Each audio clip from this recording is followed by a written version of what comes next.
started hounding him in person. I was like, tell me what it is. Tell me what it is.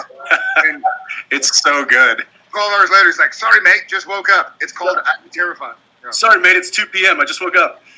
Basically, yeah, honestly. Hey, SPN family, I'm Step with Creation, and welcome back to the third day of our virtual experiences featuring the cast of Supernatural. I just want to remind you that the top 5 tippers win a 10-minute group video meet and greet with Jensen and Jared right after this panel, so make sure your top supporter information is updated with your current email address. To find that, just under the Stage It screen, you'll see a little trophy icon. Next to that, you'll see a green link that says complete your top supporter information. And it's really important we have your email address there. Also, if you'd like to tip, click the green tip button on the bottom left-hand corner of your Stage It screen. And remember, tipping ends as soon as the guys come off screen. So any tips made after that will not be counted. All right, you guys, today is the day we've all been waiting for. Reunited, and it feels so good. Please welcome Jensen Ackles and Jared Padalecki. Hey, guys. Now I've got that song, Reunited. Feels so good. Please never do that again. Shut up. So I was saying to Ackles, we have officially changed positions. Because now I am like clean cut and have the Dean Winchester haircut, and he is rocking Sam Winchester circa season 1 for sure. Right. Well, yeah, I mean, you kind of had there was a little of this. There was a lot of bangs going on early on. Well, I had to hide the forehead, man. I got the Polish forehead. I don't know why. This is. Oh my gosh! Oh, I look like somebody who belongs in prison. It's like, listen, Your Honor, you're right. I shouldn't have taken that family captive. I shouldn't still have them captive. Yeah. So here's the deal, Jared. I need to ask, you do like these like weird top knots, which I know not going to happen. But it's a man bun. It's not a top knot. It's a man bun. Whatever it is, it's wrong. Secondly, is what kind of beanie needs to happen in order to kind of make this not do like basically that? That looks like Sonic the Hedgehog or like an anime character. It's Ace Ventura. Get it straight. It's Ace Ventura with a beard. I think it's Dragon Ball Z. So Maisie, if you're out there, Maisie was the first one to ever buy me a Beachfield. This is not a paid ad, but I wear Beachfield slouchy beanies because So you still wear. So you now, fun fact, right? You actually tried to contact those people and say, "Hey, I can't find you. I'm out of your Beachfield, and and they only make them in the UK. And you couldn't see them in." It's changed now. You can get them on Amazon now. Okay. But 4 or 5 years ago when I got them, I was like, these are amazing. I tried to buy them here in the States, where we were in Canada filming like season 10 or something. And I was like, hey, I can't find your beanies in Vancouver, but I live in Texas as well. I go to LA sometimes. And they're like, oh, no, mate. Well, glad you like our product. And I was like, okay, I'm gonna kick it up a notch. And I was like, well, while filming my TV show, I do travel around to Toronto. And they were like, oh, by the way, I don't know if you're doing like Brisbane, Australia, or like South Africa, or combination, like Inverness, Scotland. Like, by the way, that's where they were. A little bit of everything. Well, right? His mom was from Inverness, but his dad was from Brisbane. So yeah. And then they were raised in Johannesburg. Okay, well then it really makes sense. I mean, you're killing it. You're nailing it. Yeah. So, okay, mate. Well, we love TV as well. And I was like, hey, can I buy a bunch? And they're like, no, but we wish you well. And I was like, Sanandavar. Basically. And so finally they sell them. They sell them on Amazon. But now I don't. But the awkward thing now is that you don't really need it. I don't need it. So I started wearing beanies. I think some people know this, but because I was working out at Bally's Total Fitness in Studio City. I think it's Ballets, 20 years ago. And as I was running, my hair was flipping around, and the person on the treadmill next to me was like, they were looking around like something was dripping, and they was losing my hair, like flying in the wind. I had your hair. And so they moved like one treadmill over, and I was like, oh, okay, note to self. And so I started wearing beanies, and now I wear them in 100 degrees. I mean, you know. But then also, take it a step further. So you tackled the problem with a beanie. I did, yeah. And then years later, I'm running with him, training. We're training for a marathon, and we're in a gym, and we're both side by side on a treadmill because the weather is just awful. And he and I are running, and we're like 11 miles on a treadmill. Now, I don't know if anybody's ever run 11 miles on a treadmill. Not fun. It is like painstakingly boring. Yeah. And I certainly have never done it. It was like December in Vancouver. So right. Outside it was awful. You have logged thousands of miles on a treadmill. I'm not a big runner. My body's not designed for it. I've got bow-legged. I should be riding a horse. But we're running, and we get it to like mile 5 or 6 or whatever. And I noticed that from my elbows, I'm flinging sweat. It's just flying. And I was making fun of Jared earlier when we got on the treadmill of why are you wearing socks on your sleeves? Like he had like these tight things on his arms. And I'm like, we're inside. It's not, I mean, I understand if you're going to go outside for the warmth and stuff. He's like, you'll see. And within like 6 miles, it was like flinging sweat all over. And I like had to figure out, like, I don't know what I did. I just kept toweling my elbows off as I'm running. It was awkward. It was an awkward running position. It was really awkward. And then you moved over because you were embarrassed of me, and that's fine. Well, I was just like sick and tired of your sweat. Of getting hit, hitting you in the face. My whole sweat. The weld sweat. All right. Hey, guys. We probably should answer some questions because it's been a while since we've done this. Clearly. First and foremost, I think I'll speak for both of us. Say we miss you guys. Thank y'all for joining us on a Sunday. I missed you, dude. I miss you better. You know, this is the longest Jared and I have gone without seeing each other in 15 years. I know. I started to. I was with on your birthday. Happy birthday, Ackles. I would sing to him right now, but we don't have a group, and I can't sing alone. And you can't fall in the background and let everybody else. Jensen, happy birthday! I was with Jen for our anniversary trip, and happy anniversary. Yeah, thanks. Happy birthday. But I started typing out a birthday. I was like, oh, I'm gonna like do a birthday tweet or something, like it's my boy's birthday.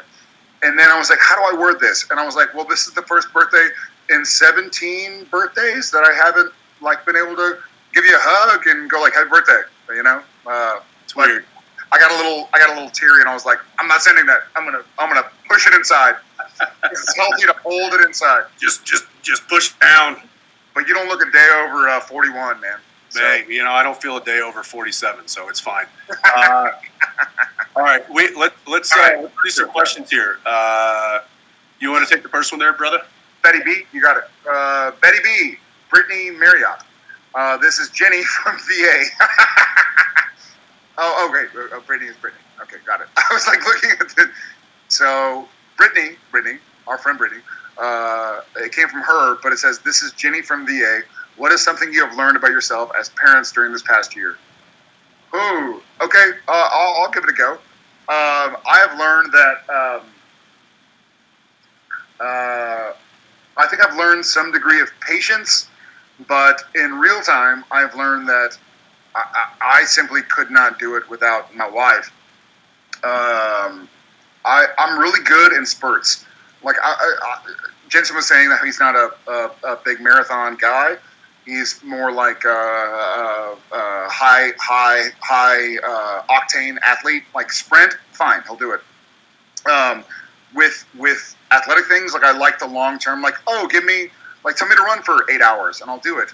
But I'm the opposite as a parent. I'm like, listen, I can be great for like half an hour at a time. So I'm like sort of like, I'll go in, I'll help get the kids ready. I'll wake up in the morning, work on my stuff, and come in and help with breakfast, help wake them up. And then about an hour into it, I'm like, I don't know what to do now. Jen, tag team, you're in. I'll go FO to the guest house or something, or take the garbage out. So for me, I learned that I'm a better. Well, I feel like I don't know. You are Apples. Like for me, I feel like hour 2 or 3, I start to get a little impatient and go like, man, I just want them to act like an adult. Like, why do they not understand? Oh, because they're 3 and 7 and 9 or almost 9. But I'm having a good time. But I've learned that I can't do it alone. Yeah, I would say that what I've learned is I've always been, or at least I've always thought I was quite a patient person when it came to, worldly dealings and dealing with friends and dealing with family and dealing with relationships. And I always found that I had quite the long fuse. I think Jared could probably attest to that.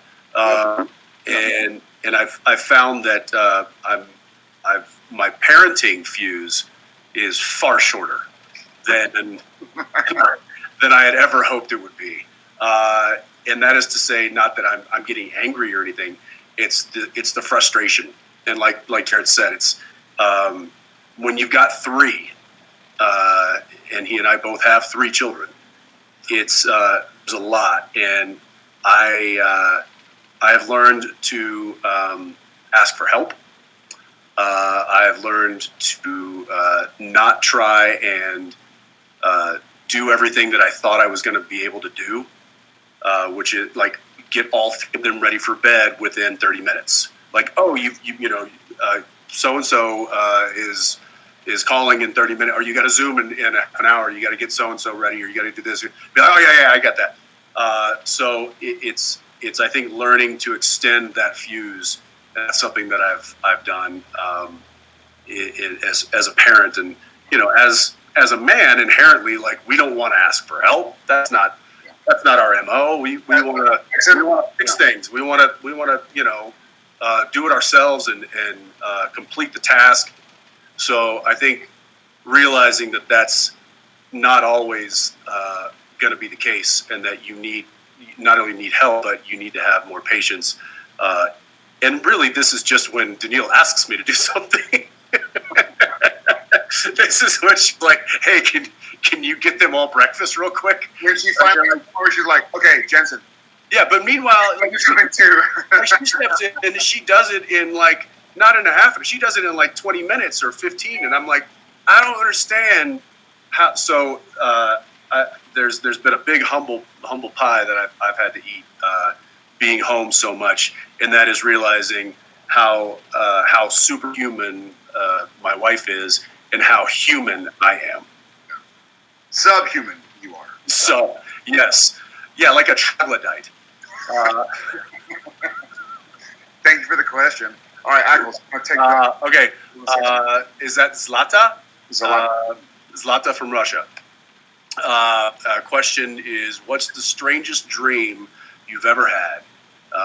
Thanks, guys, for your creativity. Love you so much. Well, thank you from the United States.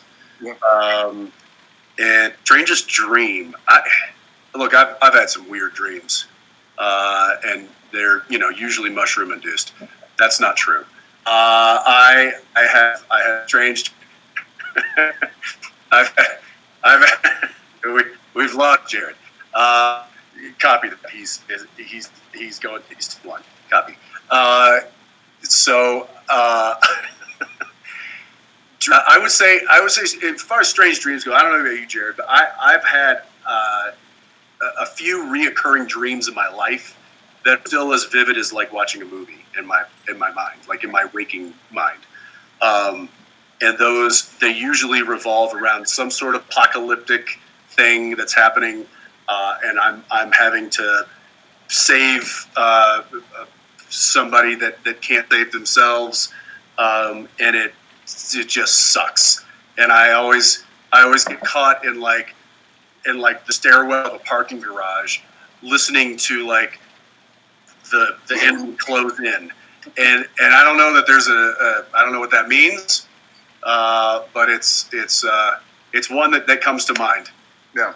For me, I have a recurring dream where I'm like a victim in an apocalypse, and this bow-legged dude runs in to save the day, but gets caught in a stairwell, and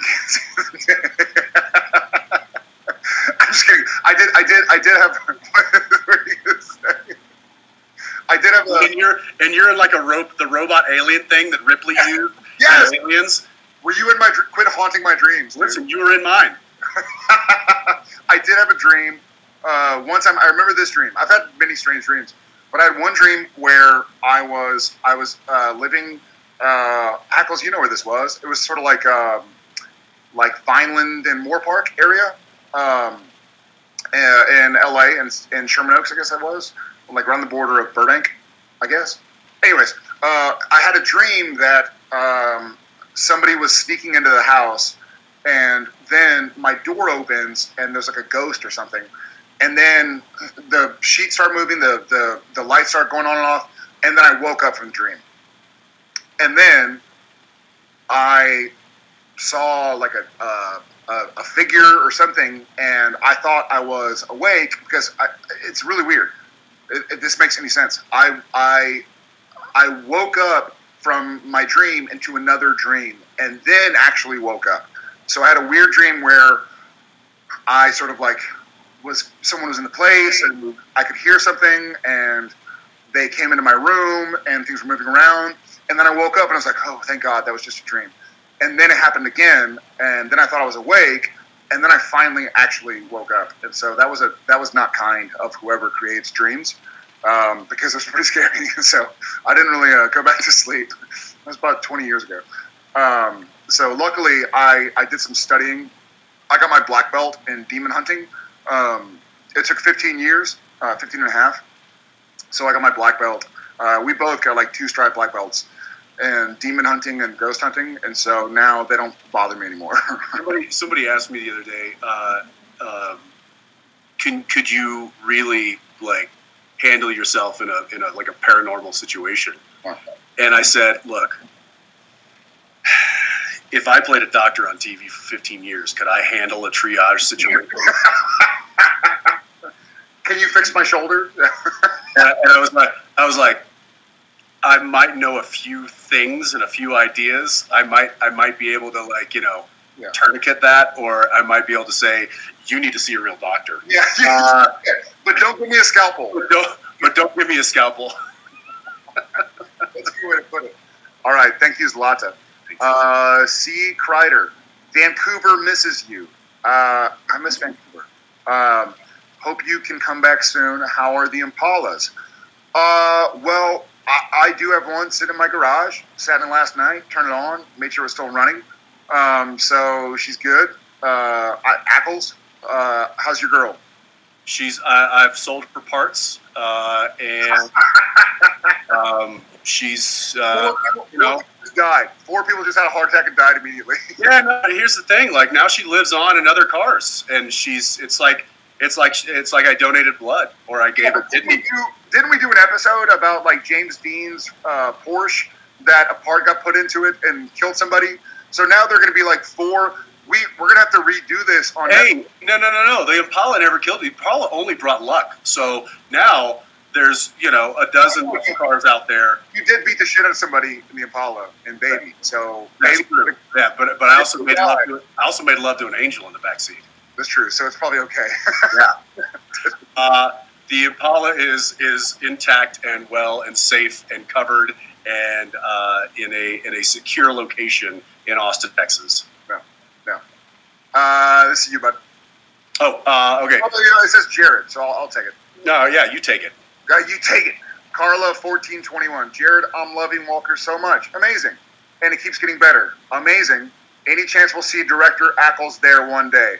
Well, I'm going to sell out my dear friend who stood in my wedding and say he was supposed to direct season 1, but he got a job with some guy who created a show or several shows, and he had to leave. So as soon as this bow-legged apocalypse hero, this bow-legged troglodyte, Toronto troglodyte. Troglodyte? I don't know. What do you say? I don't know how you'd make that one work. Yeah, I abandoned. So yeah, I cannot wait. I've been begging them for what's been 2 years now to come direct? Or full disclosure. Jared somehow blackmailed somebody up in the studio and said, "Listen, if you don't let Jensen direct, then I'm going to shave my head."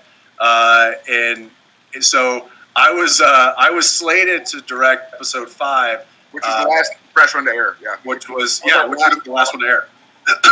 But unfortunately, I was having to go back and forth to LA every like 10 days for the boys to do superhero outfit fittings, which who knew how long that needed to take. But it just, so it didn't work out. I was really stoked. I had gotten the script and had told Jared that this is shit, and that I will not. I refuse to do this. No, it was something I was really looking forward to. He only took the boys because he was like, well, how do I get out of Walker? Right. I got to go work with Kripke in Toronto. I only took one job to usurp another. That was really.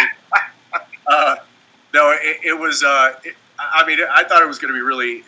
It'll be really cool to be on set with him again, and I know that for and I forgive me if I'm speaking out of turn. Jared, I think was looking forward to having somebody who knew him so well to be there on set with him in helping kind of in a creative manner, divert from Sam, because I know and he obviously clearly didn't need any help.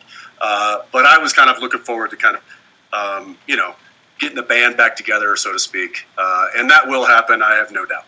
Yeah, can't wait. Thank you, Carla. All right. Hey, Misha, I'm from Paraguay. I'm not one for serious questions, so what's the most random thing you have in your home? Are you going to do Misha, or should I? I'll do Misha. Well, are you going to do Misha, or are you going to do Cass? Are they different? Not really. Like Cass circa season 4, or like season 10 or 14? Ooh, that's a good one. I'd Cass circa 14. Okay, 14. Okay, Mara Valdez, 21. Thank you. Misha here. Nice to hear from you. I have something weird in my home. Mm-hmm. I have the left ankle of everybody I raised from perdition. Mm-hmm. Thank you for asking. Mm-hmm. Yeah, I would add that I also have something weird in my home. It is a cutting board. Why would you need a board to cut? You just cut. So that's again something that I think. That was more like season 13, but it was. Yeah, I was trying to like kind of blend the two. Yeah. All right, Jensen, will you tell us a little about Chaos Machine and your plans for it? So Chaos Machine is a production company that my wife and I started under the umbrella of Warner Brothers Television, and they have tapped us to bring them some content, some TV projects. So we're currently working and developing about 5 different projects right now. We have one that we are taking its final step to delivering to network this week, actually. And we'll probably have an idea of when you guys can see that material by the end of this week. Hopefully it's sooner than later. Until then, we're just trying to find material that we think is fun and exciting. Not necessarily, genre specific. We're kind of across the board. We have a really cool project that I'm excited about with a Supernatural alum. I don't want to give away too much because, like Jared, I don't like to talk about projects until they're like baked, and these are all kind of like in the mixing process. So we'll just say we've got some fun things happening. As you know, entertainment industry and developing is a rocky road, a tough road to navigate. But we've got really, if we were just individual or independent, it would be even a taller, higher hill to climb. But the fact that we've got Warner Brothers kind of, we're one of their players now, so that makes it really interesting. It makes it really fun. That's really what I've been spending most of my time doing here in the mountains of Colorado. Amazing. I think so. It doesn't say this from Winchester, but I know your next question that cut off is, will Jared be in it? And absolutely. I will totally roll over, go from stage 1 to stage 3, and be on Jensen and D's new show. Yeah. The question got cut off. Wait a second. I have a new development here. Is there a? There it is. Jared's already there. Is that Beachfield? What is that? That looks good. I don't know. It's a beanie. It looks good, man. See, now you know. Now that you're It's a toque. It's a toque from all my Canadian brethren. Well, Vancouver misses you, so you're telling Vancouver you miss it back. Okay, where did we leave off? Did we? Olitka. Olitka. Oh, my eyes. Olitka. Hi from Russia. J2. What do you think Sam and Dean do in heaven? No need to hunt anymore, but they can do whatever they want. That's a great question. I think it's up to you guys whether or not you want to see what Sam and Dean do in heaven. Start a petition. Call Biden. And where are you? You're in Russia. Call Putin and Biden and make sure that Superman goes back. I don't know. Does Putin watch TV? I don't know. I've never met him. I don't know the guy. So what do they do? They think about Olitka. I would love to see what Sam and Dean do in heaven. I think hopefully they finally have found the peace they deserve so much. So I like to think they're probably talking cars and sitting on a green cooler, having a beer or two. Where are you? I lost. I'm at Olitka. Hi from Russia, J2. At Brittany Marriott at 3:17 p.m. What do Sam and Dean do in heaven? No need to hunt, but they can do whatever they want. Oh, okay. Yeah. Wait, no, that's not the one I got. Oh, there you go. Hi from Dallas, Texas. Did you see that one? That's the next one. Oh, okay. All right. Yeah. Okay, we're there. So should we go to that one? Yeah. Well, unless you want to say what you think Dean does in heaven. Well, I think we caught a glimpse of what Dean does in heaven. I think he drives around a baby and he pops tops on the front porch of Harvell's, and he probably goes over to mom and dad's and gets some lasagna, and then he goes drive, and I think he's just trying to live his best life. I think at a certain point he's going to miss the life, and he's probably going to get with Sam and tell Jack, hey, put us in, coach. And that's the Netflix or the Amazon or the Apple or the whatever streaming Hulu type of subscription you subscribe to. That's the reboot. Or maybe we just grab a few GoPros and get in the Impalas and roll camera. and then just sell it to everybody. Hey, I know a production company that would actually do that. Can we call them? Do you know their number? I have their number. Yeah. Amazing. Dallas, Texas. Hi, Sarah Moore 12. Hi from Dallas, Texas. I was wondering what is something you would like to pass on to your kids that is important to you. Love you guys. Love you back. Ackles, you want to start this mess? Pass on to the kids. I mean, I would say, well, certainly a sense of self, a sense of purpose, a sense of community. There's all those kind of self-help type of things that you can tell your kid, but I just hope that in my world I can teach my kids to just love themselves and love who they are, because I don't think you really can love other people until you love yourself. And so a strong compass in that field is, I think, required to really have a fulfilling life. So if I can leave them with that and the baby, those are the two things. I think I have a very similar answer. I heard a podcast or read something in the last year that somebody just kind of casually said, find somebody who loves you, warts and all. and who you love back, warts and all. And I think that's something, I've been really fortunate. We've both been fortunate to meet a lot of people who know our work, and that's unusual for a human being, for someone to know like what you do. And it's awesome and flattering. And we've also been in a weird situation where some people want to know you or kind of collaborate with you for maybe the wrong reasons. But the people that have really made my life better are the people that love me, warts and all. And I would say that I hope my kids seek out that sense of purpose that Ackles talked about, but also seek to find people that love them, warts and all, and that they love back, warts and all. It's one thing to like the good or the convenient you see in somebody else, but it's another to go like, you know what, this person is human, they're flawed, but I'm human and flawed also, and I just want to support this person, like whatever they're doing. Like if they're going to make a mistake, and I'm going to be there to say like, hey, dude, you made a mistake. I still love you. You made a mistake. Like let's get through this together, and vice versa. So warts and all. But like genital warts and all, because yes, all of the warts. All of the warts. I mean, I was just checking. I didn't know if there was like a. I mean, I still love you, right? So I mean, that is a very good point. That's a very good point. That is a very good point. Yes. I hope no one's filming this. Louisa, I'm like sweating in this thing. How do you wear that? And you're in Texas. Yeah, but my air conditioning's at 65. Oh well, you also just had a snow apocalypse in it. Yeah, we sure did. What was the most silly fight you've ever had? I love you guys.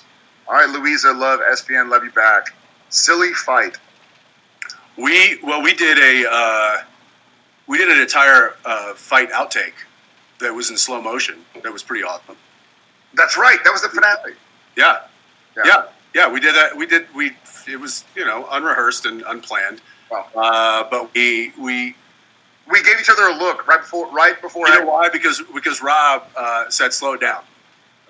He said, "Okay, guys, hey, that's a very common note for Rob, and I think most stunt coordinators is to slow the fight down. Yeah, if you're fighting at real speed, you lose it. Well, yeah, there's two things. There's two things that can happen if you're fighting at the speed that normal people would fight.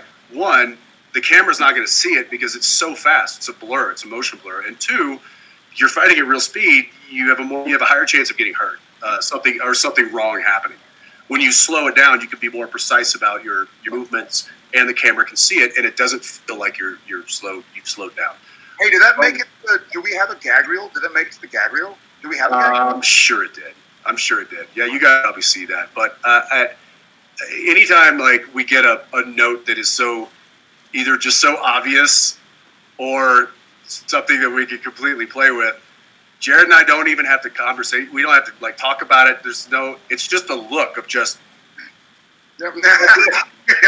He says, "Slow it down." We'll slow it down. Slow it down. And so we instantly they're like, "Action!"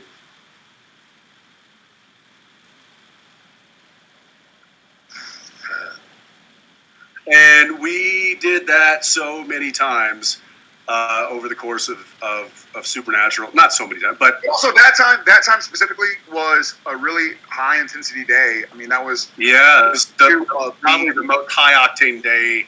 Yeah, in years. We like the crew, the cast, the crew, the stunt guys and gals. Everybody needed to laugh, and we were like, okay, we know what's coming at the end of the day.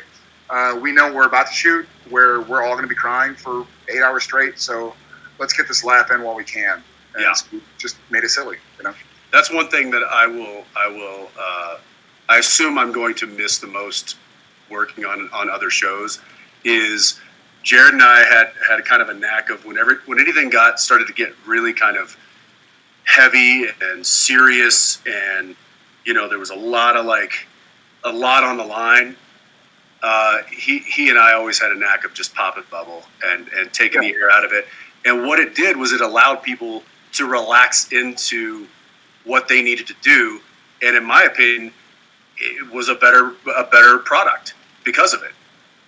If there's so much tension and that can lead to anxiety, and that can lead to missteps, and that can lead to people forgetting their words or stumbling and they can't or making a wrong move with it. And it's just all of a sudden you take the air out of all of that. and you laugh. Laughter is a beautiful cure for a lot of that, and I will be forever grateful at the laughter that occurred on Supernatural. Amen. Yeah. Next, where we got? Tattoo Alecki. Guessing that one's for you. Tattoo Alecki. I'll read it. Where'd it go? Go for it. It's not showing up. Weird. Boom. Okay. Yeah. Do you think Dean would let Sam pick the music in heaven, or would it always be driver picks music, shotgun shuts the cake hole? Well, my vote, my guess, this is a question for Ackles really, but my guess is absolutely not. Especially in Dean's heaven, and you know what, in Sam's heaven, driver picks music, shotgun shuts the cake hole. So if Sam's driving, then he picks the music. But if Dean's driving, then I think he picks music. I agree, but I'll add to that in saying that in heaven, no matter who picks the music, you both hear what you want to hear. You hear what you want to hear. So I'm hearing like, "What is love?" You know, hurt me. Fair enough. Thank you for Tattoo Alecki. All right. Okay. I am. Is it Nagar? Nagar? We'll leave it at that. From Iran, what have you not done yet, but would like to do? What have you not done yet? I mean, I would follow that up by saying in the show, in life. Yeah, there's some funny ways to go with it. There's kind of other ways to go. I've never done black tar heroin. Let's go with the show. Let's go with what did we, now that it's over, what did we not get to do that we would have liked to have done? I don't know, man. Legit, I don't know. I think it's easier for me to say like what Jared would like to do. I mean, I love traveling, and I would love to continue to travel and see some spaces. I would love to learn other languages. I mean, I feel like I could live, if there were 5 Jareds right now living lives, I feel like I still wouldn't be able to do all of the things that I want to do. You know what? Then maybe my answer is I would like to learn how to just calm down and chill out, because I can't stop moving, and I would love to learn how to and maybe that links over to Sam Winchester. Like, I would love for him to really be at a space. It seems like he did in the final episode, at least for a little bit. I think he was still conflicted and probably still, thoughtful and pensive about his brother and the life that he had led for so long. But just learn to be, there's a question earlier about like, what do you want to pass on to your kids? And it's some degree of sort of like peace and calm and comfort with yourself and those around you. And so I don't know if I haven't done that yet, but I like to keep on working on just being happy where I am and with who I am. I'll go the show route. I'll say that something that I think that I would have liked to have done on Supernatural we didn't get to do was, and I don't think I don't think there was a reason why there was plenty of reasons why we couldn't. It was just, I think, logistics. But I would have liked to have had a crossover of some sort. I would have liked to have had, gone over to like Vampire Diaries and like just nuked them all, or gone or cut a deal with AMC and The Walking Dead and have the Impala roll in and just like Slaughterhouse 5. That should be our one stipulation. Like, we'll do more Supernaturals, but we're only going to go into other shows and kill them all. Yes. Oh my God. It should be like a 12-episode season of us going like to Ozark and killing the bad guys. That's it. Like, whatever else is on and just killing all the bad guys. Talk about slumming it for the other show. Talk about a ratings dip. No, but we'd be naked. Talk about a ratings spike. Boom, there we go. There you go. You changed that. Yeah, there you go. Yeah, I thought that would have been really cool if we could have figured out some sort of a crossover. And I mean, clearly they're doing that now on a variety of shows. So I know it's not impossible, but I just don't think it made sense given the story that they were telling at the time. But that would have been fun. I would have liked to have done that. Yeah. Next. All right, this one says Jensen, so I'll take it. What happened when you were snow tubing with JJ? Oh. Yeah, so I took JJ to go tubing down the snow hill down the road at the park, and she met a friend there who was the same age and who was tubing as well with her mom, and they asked if they could tube together, and so the mom was up at the top. And they were like, "Can they go together?" I'm like, "Yeah, that's fine." You know, it was safe. Everybody was masked up, and I mean, they're in full snow gear. So, so they hop on this tube or the sled, and at the bottom of the sledding hill, which is like kind of the designated sledding hill, there's a fire hydrant. I don't know why, but it was wrapped with like a gym pad. So, so here they come. They're coming down, and they just start like literally beelining right off the the run, right towards the fire hydrant, and I had touched the pad earlier. It was solid as a rock because it was frozen. Whatever material it was in there was not cushiony at all, and so I start making my way that way, going like, surely they're gonna move, surely they're gonna like duck out or fall over or turn or do something. No, beeline straight for this immovable object. So I just threw myself in front of the sled and in between that and the fire hydrant, and I kind of like went down to try to like take the brunt of it off of my thigh and hip, and it flipped me completely over. I did like a full NFL flip into the end zone. Did you land on your feet? No, I landed right square on my butt, but I had softened the impact enough for them not to have been seriously hurt. They were banged a little bit, as was I. But yeah, that's what happened. It just and I posted it, and I tried to make a joke out of it, saying like, oh, I should have just stayed there and let the camera roll, because that would have made for an epic fail video. And what kind of an influencer am I if I can't capture good good content when it happens? But I snapped into dad mode there, and it was just like, throw your body in front of the speeding train and save your children. So that's what happened with that. That's awesome. Yeah. K-Mark, what's something that when you think about it you can't help but smile? Many jib shenanigans for me. I have been laughing out loud for what? How long since the Gil video? 2 days? I mean, I feel like I should show him what you just did to me. Do it. All right, here you go, K-Mark. This has been my last 2 days of laughing out loud. So Jared just sent this to me just before we started the panel. And I've been laughing out loud like a child. And to preface this, I would say that I sent him a picture of myself to show him some beard updates, because that's as one does. Because we're dumb like that, and we do stupid stuff like that. So he took this beard update and decided to try to like make it up a little, maybe make it a little snappier. So this is now going to be in my head for the rest of the day. The rest of the day.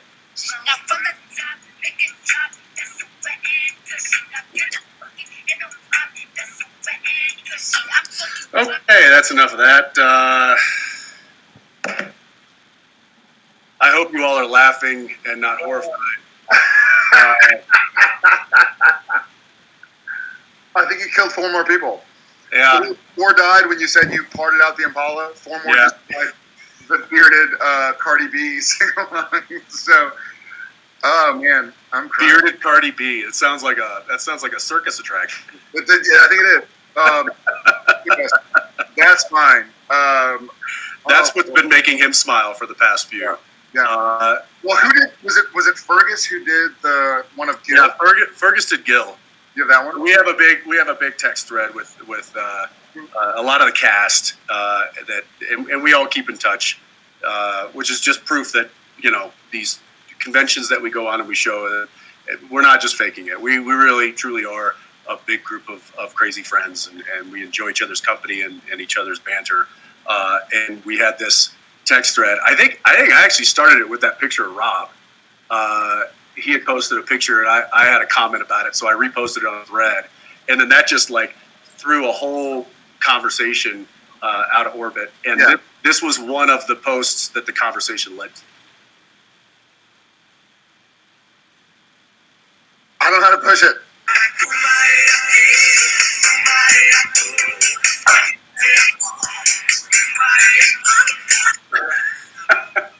It's so stupid. There's also this. So Jensen just had a birthday. He's looking a little bit older, but he still looks good. Damn it. How do I do it? Yes.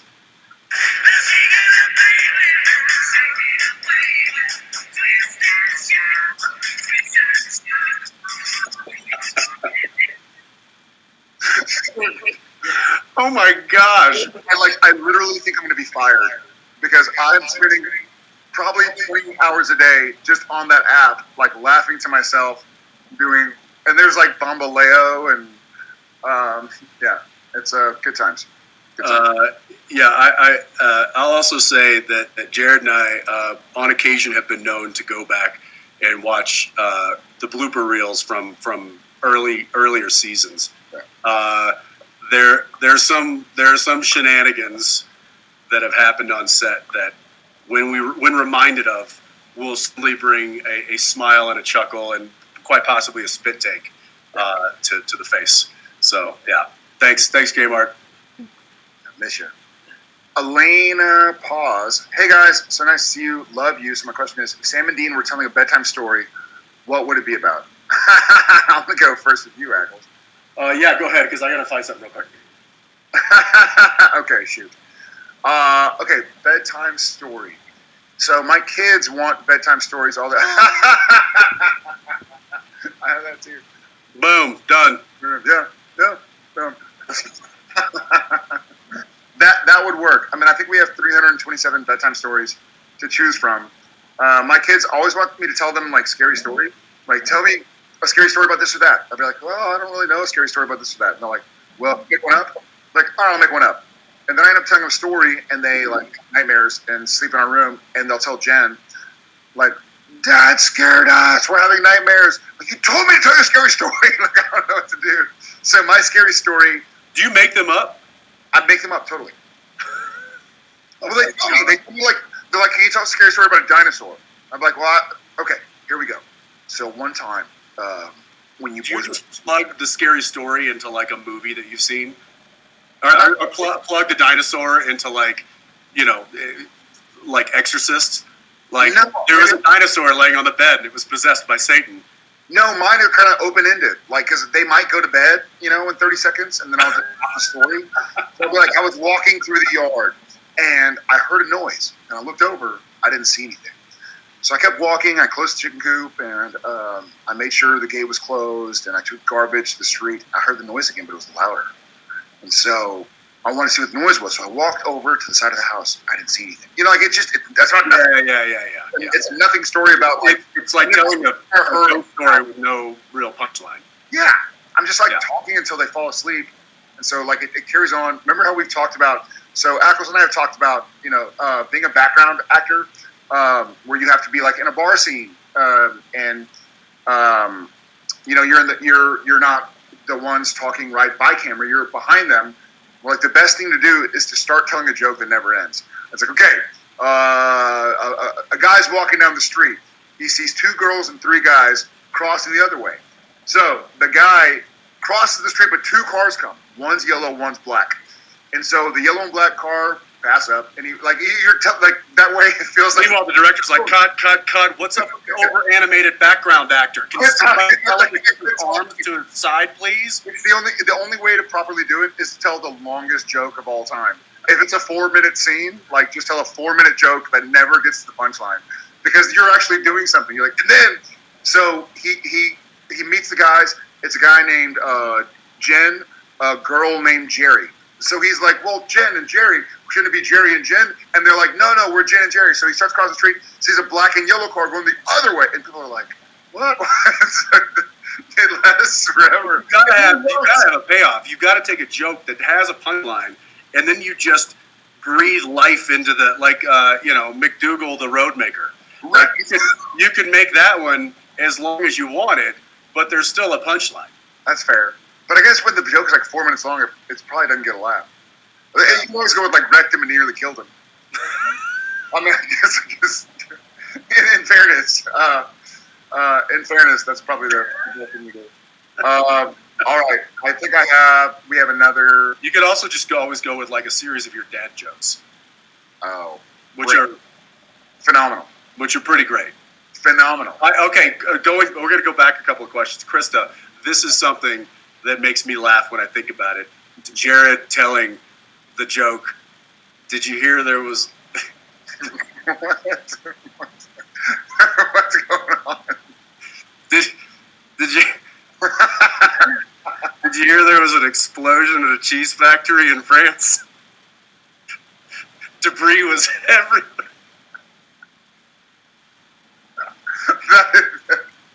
That's a good one. There was debris everywhere. How many times have you told that? I can't get through it, so I don't tell it.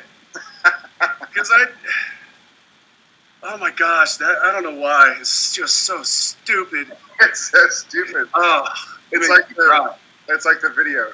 I know. My eyes are like getting. All right, let's get. All right. Where are we? We're good.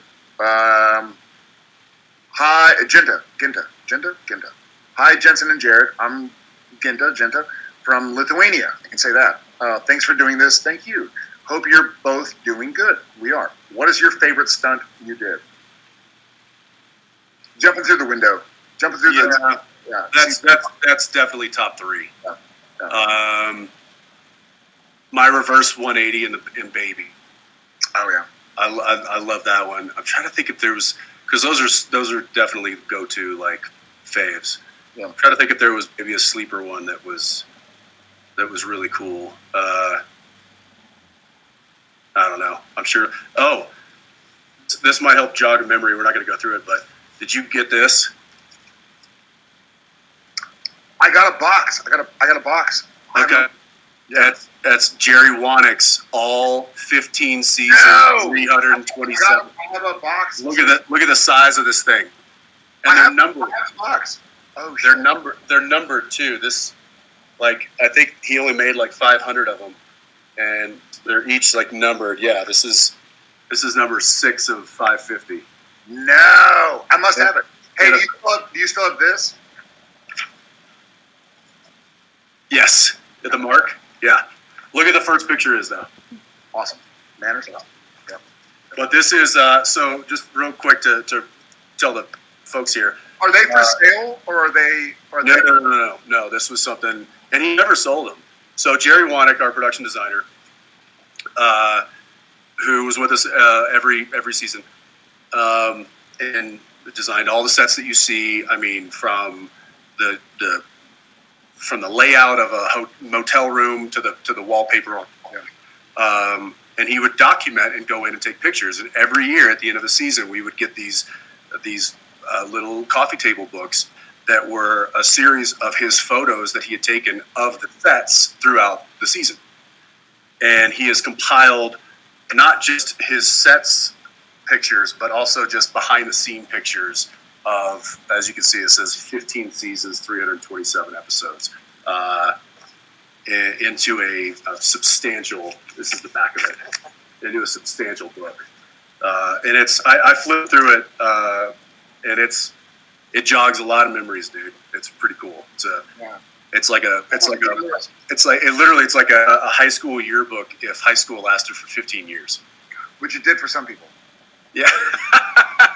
Stop talking about my uncle. Dad. All right. Moving on. So Irina Nina from Russia. What would have happened if Sam had been in Dean's place? Would Dean have been able to live without his brother?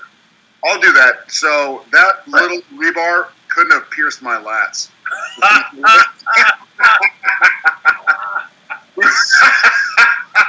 We would have had like 5 more seasons because that wouldn't have hurt me. Yeah, Sam would have gone into the rebar, and the rebar would have come out the other side of the post. So, you freaking ox. Shit.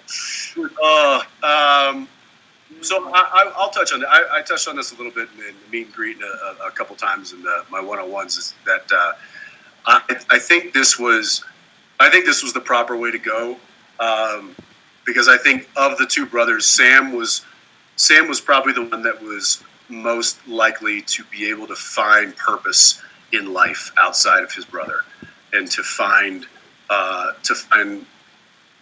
love and a reason to keep going. And I think that Sam always had more of that kind of macro vision of life, whereas Dean was much more micro, and probably the loss of his brother would have been the beginning of the end of him. I think that he would have probably just wasted away in the back of a pool hall.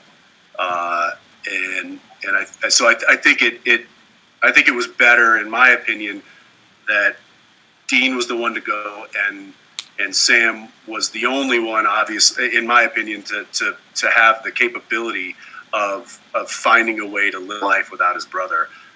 Not to say that, he didn't need his brother; he needed his brother, but he was, I think, just more intelligently able to navigate life. Dean wouldn't have been able to do it, I don't think, in my opinion. I just think those are a major different characteristics of those two characters. Is that Sam was able to. I think Sam was able to know, like, Dean would come back to life and kick my ass if I kept hunting. Like, he didn't, he brought me, like, Dean brought Sam back into the world. Right. And I think Dean really wanted Sam to be able to get out of the world. Well, and I also think Sam was not only just finding a life beyond his brother dying for himself. I think he was finding a life beyond his brother dying for his brother. And so I think Sam was a character capable of understanding that and understanding the weight of that emotion. And I don't know if Dean would be able to process that in a positive way. Yeah, fair. Yeah. Awesome. Okay, I think this is our last question. Busey. Buse? Okay. Hi from Turkey. Hi. My question is to both of you. What song reminds you of your character on SPN? So this is kind of funny. My alarm, I have an iPhone, and my alarm, you can like set your alarm to be whatever you want. Like, you can make it a song in your library. And my alarm right now for the last couple of months has been Brothers in Arms by Dire Straits, which is the song that plays during the Hunter's funeral for Dean and stuff. And that just, for whatever reason, when that song hit, I didn't know. I don't know if Ackles knew, but when I watched the finale, I didn't know they were going to play Brothers in Arms for that part, and I just lost it all over again. And so that song for sure, obviously, Carry On, Wayward Son is something I still listen to and makes me smile. But I don't know if anything reminds me of my character so much as reminds me of the show, reminds me of the Winchesters, reminds me of Supernatural and my 15 and a half years standing across from this dude, kind of doing the show, telling the story, and traveling around the world and meeting you guys and gals. So I don't think anything reminds me of Sam Winchester specifically, but there are several songs that remind me of the Winchesters. Yeah, I can't listen to Back in Black without just immediately kind of snapping into character. So I think AC/DC Back in Black is certainly one that represents Dean quite well. I also think that Don't Fear the Reaper because weird. Yeah. I think that one has a lot of just weighty points in our show. Man, I was in the car on the way to set like a month ago, and Renegade came on, and I went onto YouTube and looked up like Supernatural Styx Renegade, the scene from Night Shifter. Yeah. And watched it. I was like, "That's good. That's good TV. Like that's really good TV." I know. I find myself, looking back on, whether it's a clip or a GIF or a meme or something that I catch on the internet. I saw a little. I think it was a little GIF of Dean chasing Dracula in Monster Movie, Stashwick. And I immediately was like, that was a fun show. That was a fun episode to do in a show that was never supposed to be fun. And so there are certain songs that immediately take me back to certain times in the show. I can't listen to Bob Seger Night Moves anymore. Without just thinking about you and I in the car driving, me dodging potholes, and then Don Payne-Show in the back with his sound equipment. We had our sound guy was in the trunk because he had to play back and also record our dialogue all at the same time. This was a free drive situation, so it was just Jared and I in the front seat, and then Don was literally in the trunk of the Impala. And anytime we hit a pothole or a bump or something, we were driving to a construction site. He would just send him soaring, and it almost like popped the trunk like several times.